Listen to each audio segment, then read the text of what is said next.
Mr. GQ. Man, I need to get that dough for you, my brother. Y'all gotta look at, I gotta put you on blast, man, because they don't be believing me when I be saying you be sharp. Oh, no. You be sharp, man. Yeah, you do. Yeah, you do. Thank you. All right, guys. So today on Coffee and Conversation with your girl, Shakenya, when you get a minute, go to that YouTube channel, Shakenya, and hit subscribe. Damn, quit playing with me. Look at some of the videos. And just if you like it, share it. Quit playing with me, man. We've been doing this too long. I don't know why y'all be acting like that. Y'all don't want to see me famous. You don't want me to be famous, huh? Do you know if I become famous, how many people I'll pull up with me, huh? Do you know that? Do you know I'm taking everybody to California if I when I blow up? Ain't no if. When I blow up, because it's gonna happen. I've been noticing lately, ever since I got back from Miami, that them views is going up. Yeah, I don't know what it was. I don't know if it was that bikini coffee and conversation I did. I don't know if it was the emotional Mother's Day coffee and conversation I did. I don't know if it was me live on Motor City Radio with my daughter in Miami that did it. But I know y'all been tuning in, even if y'all don't like it. Because I get so many views and I get maybe 2. I get 2 likes. Y'all is so weird. So y'all, I got a DM, and you know what I asked her? Did you go to my YouTube channel? She said no. I said do that. And then I said, look at some of the videos, share one of them, and then tag me, because I don't trust you. Yeah. Tag me and let me know you did it. And she did. Now her DM was, why she got to be cool with the baby daddy's people?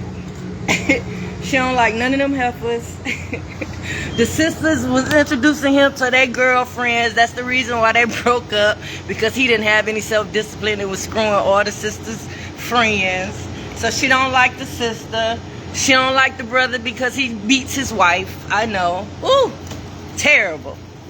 But these are things that we throw out at each other when we break up. We bring out the negative in the family, and we, you know. And that's what they do. That's what we all do, I guess. I don't do that. I ain't never did that. But, you know, everybody was raised different. That's why you got to be careful who you had these kids. But have a good day, sir.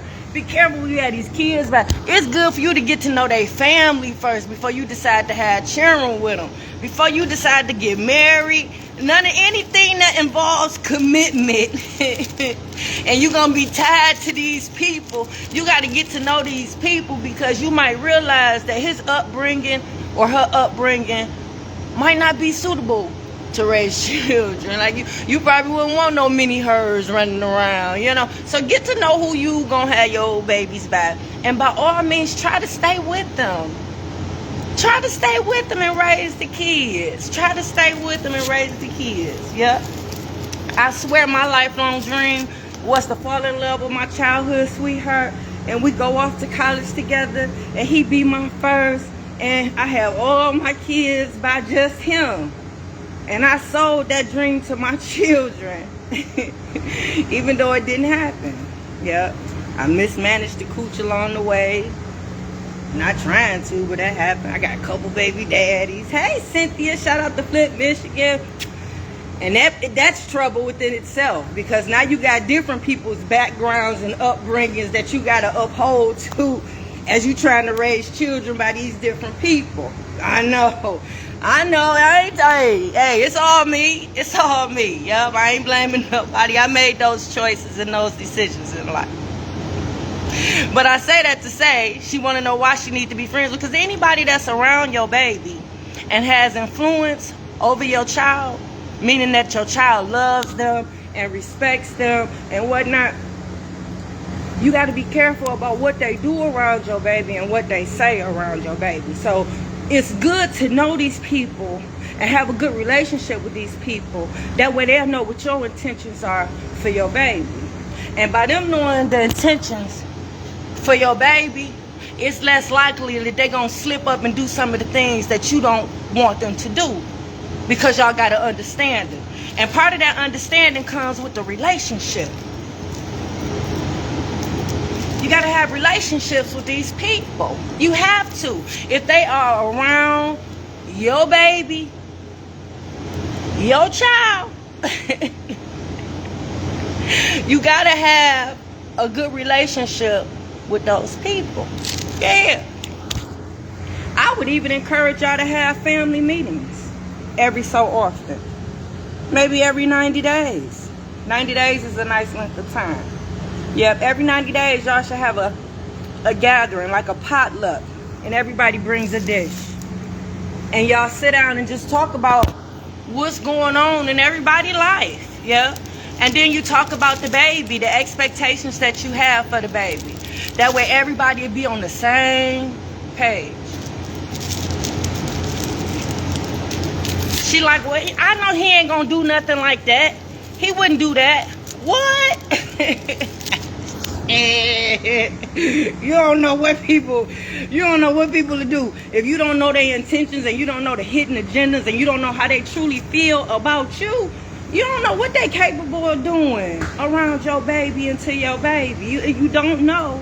You just don't know. And see, when you guys have y'all meetings and y'all all together on the same page, it's less likely that baby can be manipulative. Because, you know, when you guys break up and y'all in different households, the baby know if y'all don't like each other or not. The baby know if y'all speak and if y'all talk. And that's a way for the baby to become manipulative. Because they know that if they say something or do something here, chances are you not going to call the daddy and tell him, or he not going to call the mama because y'all don't talk. And the baby knows that. So the baby can tell one parent one thing and can be telling the other parent something else. But when y'all had that family meeting and all y'all sitting down, the baby daddy people, the baby mama people, and all y'all at the table and all y'all kicking it about the baby, it's less likely that baby can make a maneuver or make a move like that. It's less likely that the baby can manipulate y'all because everybody on the same page and everybody know. That means you guys have presented a united front for that child. So it's less likely that baby gonna run a game like that because they know, oh, mama gonna call and tell daddy, or daddy gonna call and tell mama, or mama gonna call and tell the TT, or the grandma gonna call and tell somebody. I know. Why? Because the baby sees that when y'all in that family meeting and when y'all talking to one another and whatnot. Yeah. You just can't leave it up to the gods that everything's gonna be okay.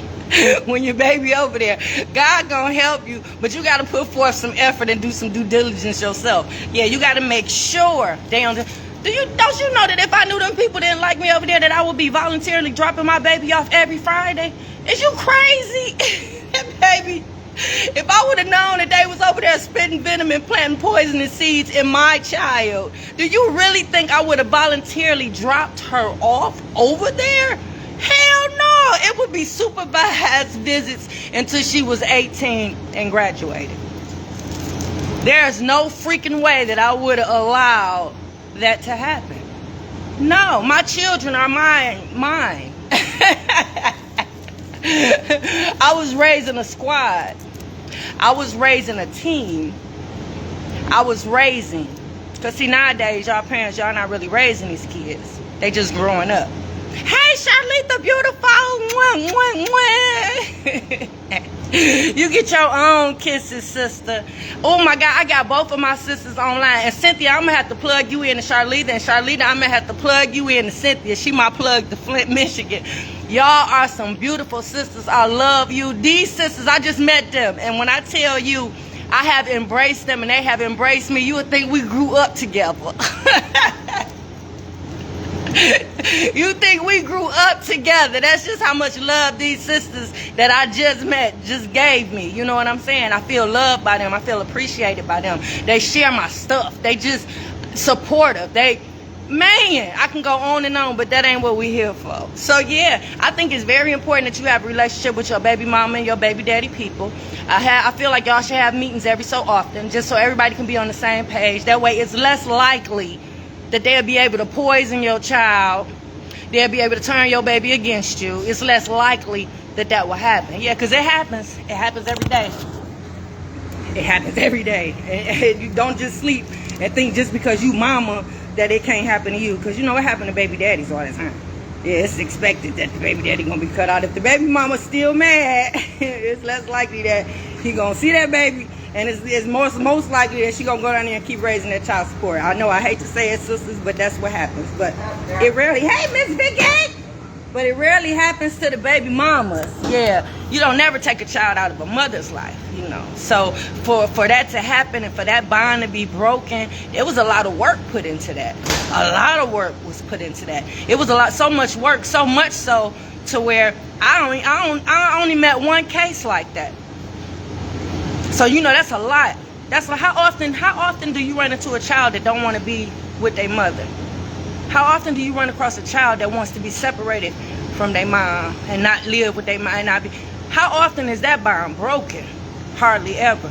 So you know a lot of work and effort had to be put. If you a mother and if you in that situation where your child was taking out your life and stay with the dad and they did everything they could to separate you and you don't have a relationship with your daughter, just know a lot of work and effort was put into that. If you're a good mom, now if you've done some things that caused that action to happen, that's one thing. But if you were a good mom and that child was taken out because people had purposely done things to make it so, fix it, Jesus. Fix it. Fix it. A lot of work and effort was put into that, sis, to make it happen. Yep. So yeah, I pray for you. I pray for your baby. I pray for the mental stability of that child. Because oh my Lord. Can you think of a child being raised without a mom? Can you think of all the children who's lost their mom through death? They're never the same. It's nothing like your mother. Yep. It's the unconditional love that a mom gives that's no comparison, you know? No comparison. I ain't trying to exclude you dads, but it's just something about a mother that carries that child for 9 months and give birth. It's just an experience that, ooh, fix it, Jesus. I got chills just talking. But that's it, y'all, for Coffee and Conversation with your girl, Shakenya. I hope I answered your question, DM person. And, yeah, happy trails, people. I'm out. Mwah.